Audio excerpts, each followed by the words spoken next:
Vikjen, para Romo Vikep, rekan-rekan imam, biarawan-biarawati, serta seluruh umat yang kami kasih dalam Tuhan.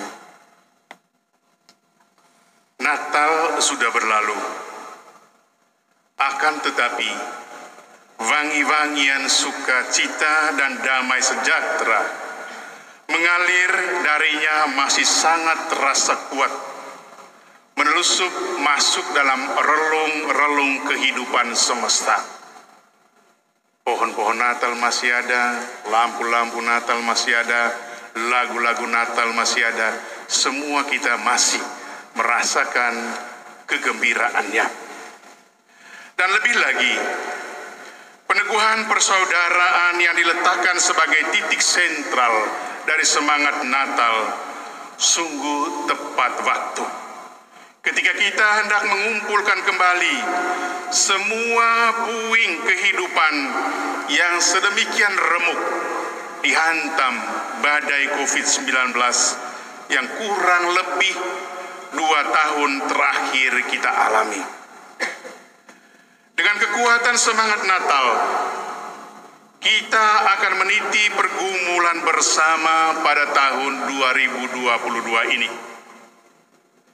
Kita menengadahkan tangan menyambut tumpahan, luberan, mana rahmat dari Tuhan sendiri yang turun ke atas kita. Dengan 1 dan 2 cara, kita selalu ingin merayakan persaudaraan kita dengan sukacita, dengan damai dan kegembiraan.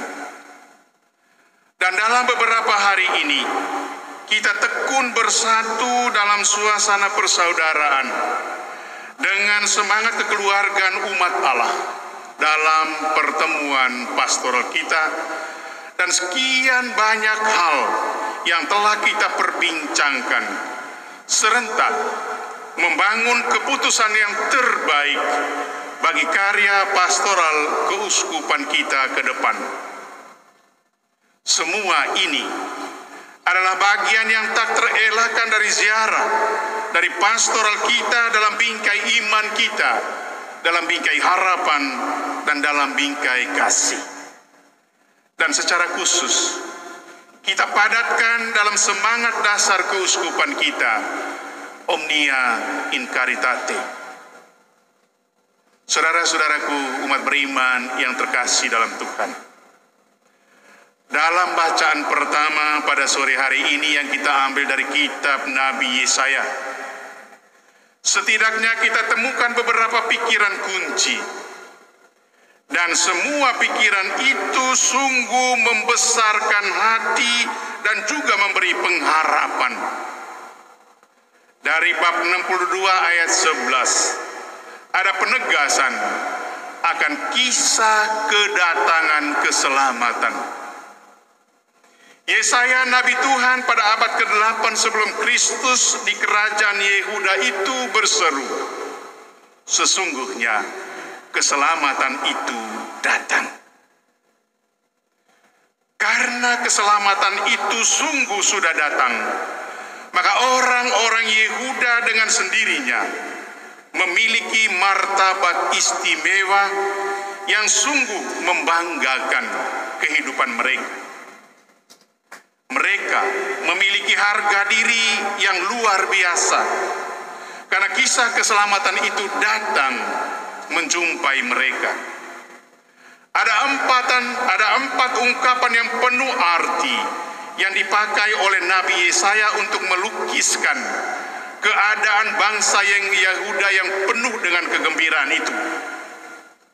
Nabi Yesaya melukiskan pertama, bangsa yang kudus. Kedua, orang-orang tebusan Tuhan. Ketiga, bangsa yang dicari oleh Tuhan, maka keselamatan itu datang dan mendatangi mereka. Yang keempat, kota yang tidak pernah ditinggalkan oleh Tuhan. Inilah bahasa dan indikasi dari Nabi Yesaya yang melukiskan betapa istimewanya Yehuda karena didatangi oleh Tuhan.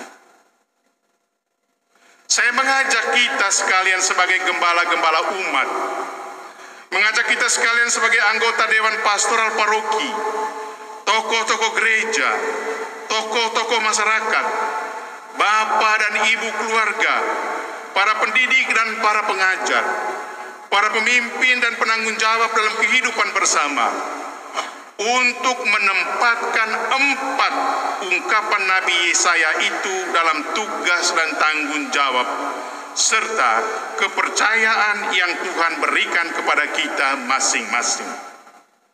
Kita tempatkan di tempat di mana kita diutus oleh Tuhan. Di sanalah mereka sebagai bangsa yang kudus. Mereka adalah orang-orang tebusan Tuhan. Mereka adalah bangsa yang dicari. Dan mereka adalah kota yang tidak pernah ditinggalkan oleh Yahweh.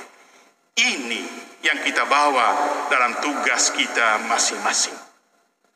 Akan tetapi, Bapak Ibu Saudara dan Saudari sekalian, pertanyaannya adalah, apakah unit, apakah tempat, apakah bidang, apakah area pengabdian kita itu sungguh bercitra mulia yang menampakkan suasana penuh keteduhan, suasana penuh kedamaian, rasa kekeluargaan, solidaritas, dan saling meneguhkan di antara kita?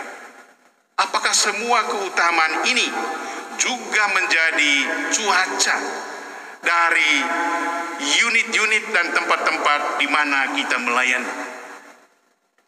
Jika demikian, maka bukankah kita semua terlibat dalam menampakkan identitas kita sendiri sebagai keluarga umat Allah, keluarga umat Allah yang kudus, keluarga umat Allah yang tertebus, keluarga umat Allah yang dicari oleh Tuhan sendiri dan yang tak pernah ditinggalkan sebagaimana lukisan Nabi Yesaya tadi?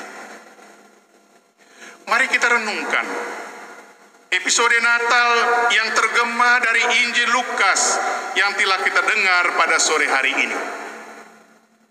Bagi para gembala Bethlehem, Natal adalah pemberitaan sukacita yang ditanggapi secara bersama. Mereka tidak lari pergi ke Bethlehem sendirian, secara bersama. Bala tentara sorga dan rombongan malaikat berseru bersama-sama.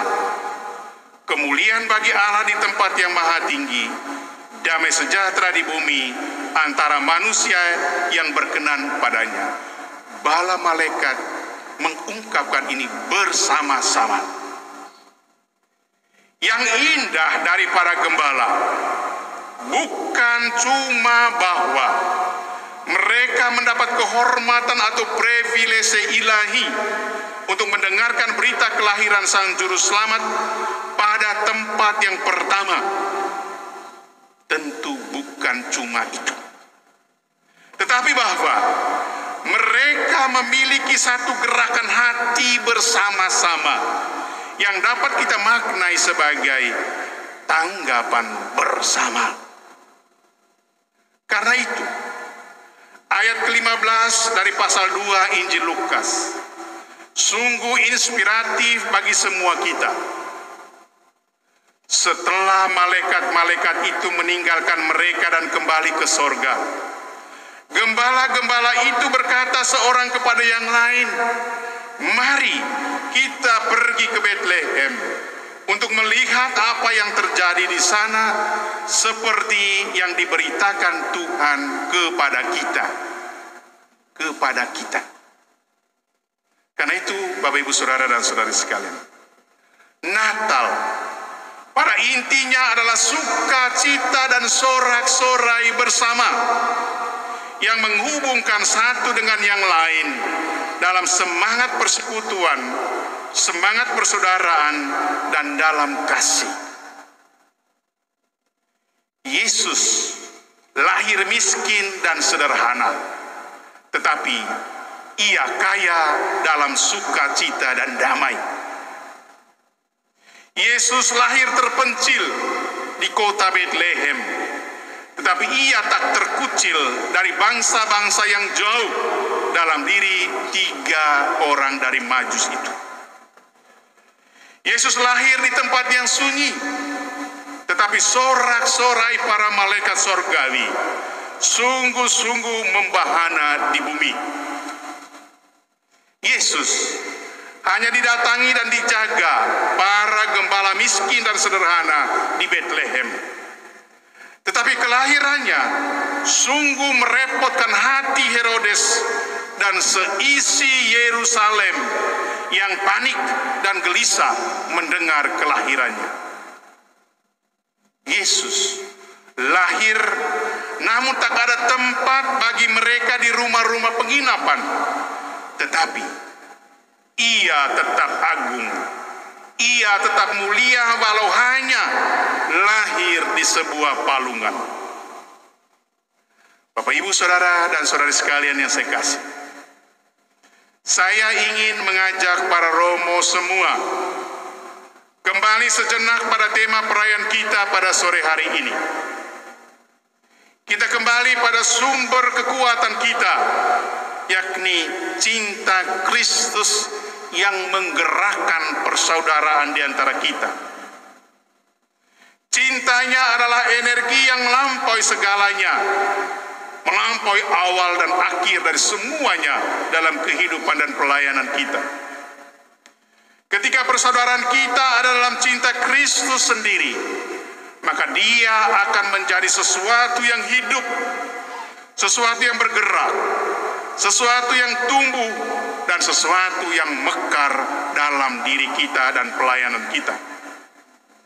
Dan bagi saya sendiri, ada 3 dimensi tungku utama yang akan menjadikan persaudaraan itu menjadi modal pastoral kita atau menjadi pastoral aset kita, kapital pastoral kita.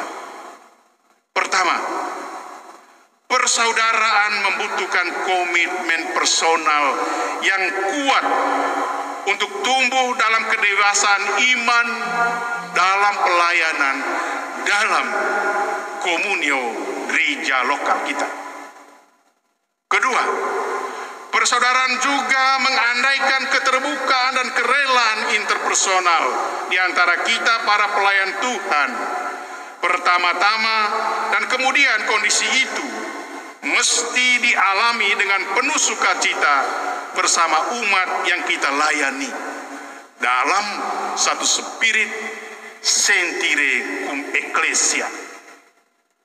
Ketiga, 2 dimensi di atas mesti selalu mengorbit pada cinta Kristus sebagai sumber energi persaudaraan kita. Sinergitas ketiga aras di atas akan meringankan langkah kaki kita dalam menjadikan Omnia in Caritate sebagai sebuah aksi yang menumbuhkan dalam persaudaraan kasih kita di keuskupan gereja lokal yang kita cintai ini. Saya sendiri yakin kita semua persis ada pada arah itu sekarang. Tetapi mari kita terus membangun, kita terus melilit temali persaudaraan ini di dalam Tuhan untuk membawa keuskupan kita ini pada perjumpaan kasih dengan Sang Khalik itu sendiri.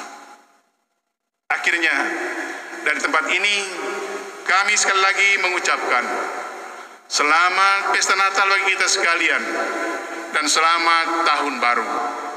Kita percaya kekuatan dan energi cinta Kristus itu akan menggerakkan kita, memekarkan persaudaraan di antara kita. Tuhan memberkati kita sekalian. Amin.